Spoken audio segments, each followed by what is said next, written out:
One of the features of your images, your portraits, is you can read the face. You can see what they've done. You Yes. can see they've had tough lives. Well, that's what I like about the older people. They have more of a map on their face. And it's very interesting because I thought through the years, like I've thought of many things, of doing people who have had facial work, which I did some for a magazine, a British magazine last year, over 2 days in New York. And it's very hard to get a good picture because all the faces look the same. There's no lines there. Right. You know, it's all like... Subtle.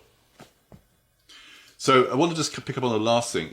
Of all the photographers I know, you're probably the most critical about the standards within photography. Thank Why God. do you think there is so much what you would regard as pretty shitty photographer out there?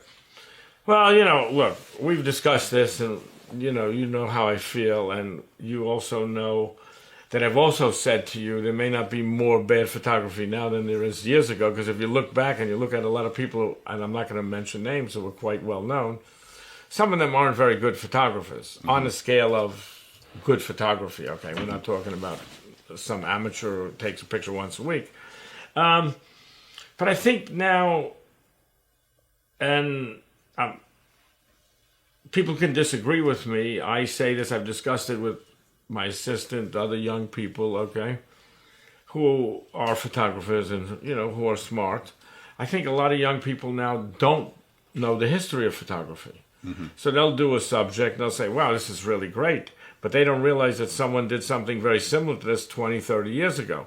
So it's not that it's bad, it's in focus, well done technically, but it's just not inspiring. I think what makes a good photographer is to know what's done in the past, take that, build on it, and make it your own. For me, I can see a lot of people doing portraits today. You could switch 100 names, you wouldn't know who took the picture, unless you knew that they did that subject.